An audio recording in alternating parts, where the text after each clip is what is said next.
Right again. Hello everyone, Swaganater here, and welcome to another video. We are joined by a new cast of characters today, because Zero and Headshot are long gone, rest in pieces, literally, the bastards. We are joined with today by... Ahem! Alex? Von Man Guy.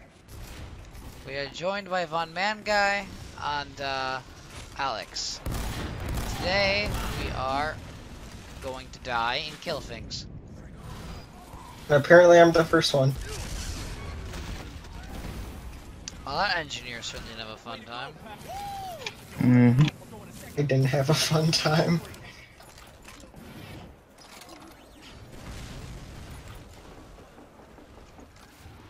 Oh no! You alright? Oh. So today we're going to talk about a few series of topics. First of all, we are going to talk about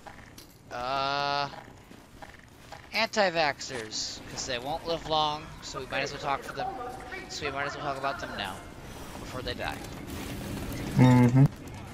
So we'll start with Von Guyman. What is your opinion on anti-vaxxers?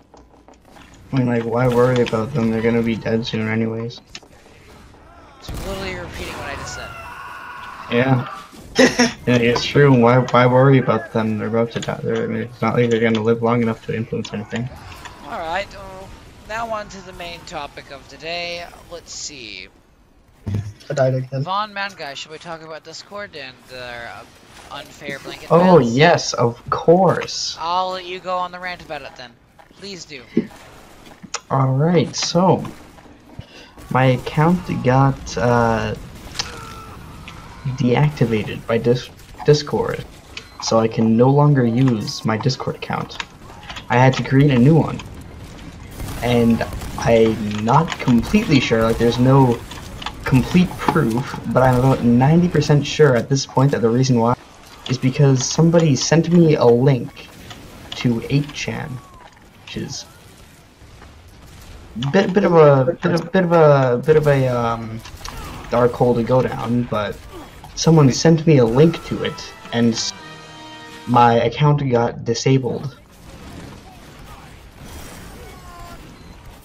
So yeah, that sounds fair, right? Please go into more detail. Somebody. What do you mean a bit more detail? Like, who do you... Obviously you reported, since they reviewed it. So, go into detail of why someone reported you, and then who sent you the, or why someone would send you an 8chan link, or what was the 8chan link to, for instance, if you could share that information. It was to 8chan. It was what? It was to 8chan. Well, I never actually clicked on it because, I don't want to go down that hole. Good, so you were aware what 8chan was. Yeah. Alright, so, who do you think might have reported you? No idea.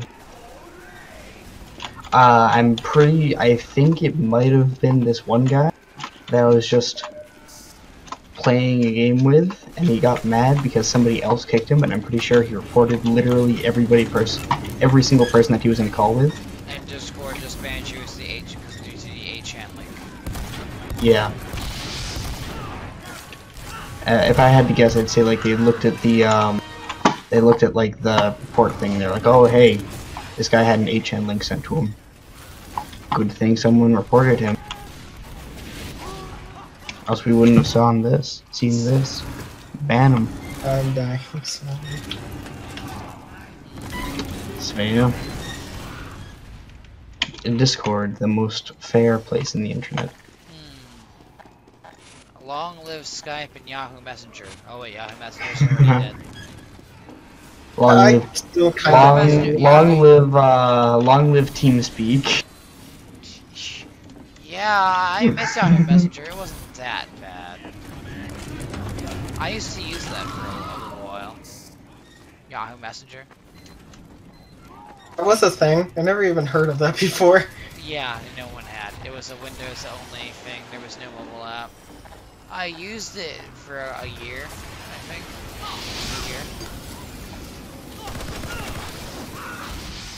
And oh, there was a year where I also used Uvu for like 2 years. Your mic cut out. What was that? Oh, I used Uvu for 2 years. Hmm. I miss Dark Uvu. times. Was really nice. However, Uvu shut down. Desperate times call for desperate measures. Uvu shut down, unfortunately. So now all the only major players left are Skype and Discord, isn't it? Yeah, Skype's basically gone though. No one actually uses it anymore. No, Skype still, from what I've checked, it's like 40 or so percent of people still use it, gamers and whatnot. A lot less people use it than people who use Discord. Well, yeah, Discord has like a high 60%. Well, the other one's 40% usage. Well, there's also TeamSpeak though, which has a not very big, but a sizable amount of people on it. Yeah, so the only real divisions now are TeamSpeak, Skype, and Discord. Yeah. But honestly, Discord's starting to drive people back to Skype very slowly. Yeah. The only reason why I use Skype is basically just to talk to my friends that are like long distance, basically. Let's see here. So I'd like to talk about a technical thing. So get this, you get your brand new phone. You want to check out that 5G, yeah, the new 5G that's only available in like one city in the entire world right now. So you want to buy a phone, even though 5G doesn't exist in your country, that has 5G. And Samsung has just happened to make a Galaxy S10 5G edition. Oh boy, you think. You go buy it. You see, oh, they only make one model of it. Well, one SKU of it. There's only one model. It's 256 gigs, but it supports 5G. And then you realize something. Wait a minute. There's no SD card slot, even though all the other S10s have it. So I just cracked down several thousand more dollars in the rest of the phones. But oh no SD card. Even though, get this, the yeah, it's 256 gig of storage, but get this. The S10s go up to 1 terabyte or something like that. Terabyte? So For a phone, yes. And they also have an SD card slot.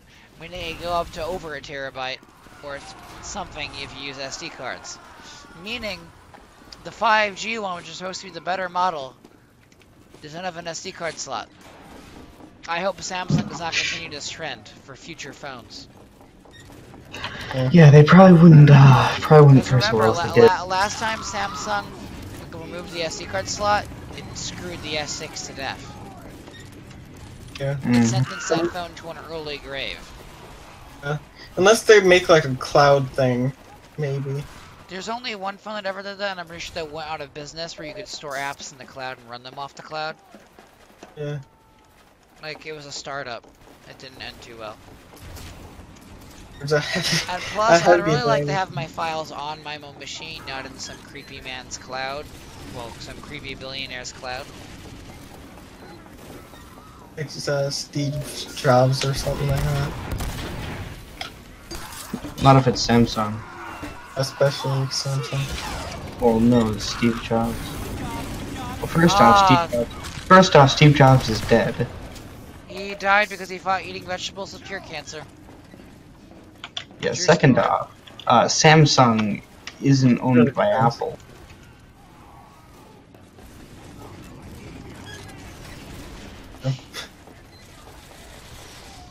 But I just hope Samsung doesn't continue this trend, as I find that scary, as Samsung's usually the bulwark of anti-Apple. If they start becoming the next Apple, I don't know what I'll do for phones. Go back to Nokia. Nokia. The indestructible phones. I've had one. I dropped it like over 100 times. Nothing happened to it. Their smartphones aren't as durable. It's only their flip phones that are durable as hell. Still though, it's very impressive flip phones. Right? I don't know who, guys, but I'm making it up. Cover me. I know someone makes like metal phones. I remember hearing that. Metal phones? AT&T. Yeah. They get the active series phones from Samsung. I really don't like the fact that all of the phones are made of glass these days. Yeah. However, at least they are military glass, unlike Apple. Yeah. Which just uses ionized glass, which is not as good as military. I know from experience that it doesn't hold together all that well. Yeah. No. Also, iPhones have much worse batteries than Samsung's or Android manufacturers. Honestly, iOS devices do have good hardware outside of their design flaws and their battery life. Also, did you hear that phone manufacturer who released a like, what was it, 10,000 milliwatt hour battery that could effectively last 2 weeks? Oh, is it a smartphone? Isn't that like a brick or something? It's thicker than it rivals the 90s brick phone of how thick it is. Yep, that's what I assumed. However, they were really lazy when they designed it. They took a super thin design and then added a giant battery back to it and then sealed it shut. So it still has the design, so it wouldn't have to have it has no headphone jack, and it's thicker than a 90s thing. It has... Hold on, so how much battery life does it have? 10,000 milliamp hours. Your average phone's 3,000 to 2,000. Hmm. Yeah, that's something like that's good battery, 10,000. but Thick as a flip phone, no headphone jack, and the camera pops out like a flip, like those old keyboards from keyboard phones. Yeah. I fell off the edge again. This is an Energizer smartphone. yeah, it sounds like it's not worth it at all. No, it would have been worth it if they had designed it properly, and not just took a super thin design and then added a giant battery to it. Yeah. Because there'd be no reason not to have a headphone jack. Hell, they might as well throw a USB port on the damn thing at that point of how thick it is. Yeah. Hold on, no headphone jack. Even though it's literally... One? Oh yeah. Didn't Google also go no headphone jack to... No, I think they did. I mean, it's a Pixel 2. Pixel 1 was alright, but... I think they do have it, actually. You know, but I have an iPhone 7, the first iPhone without a headphone jack. The very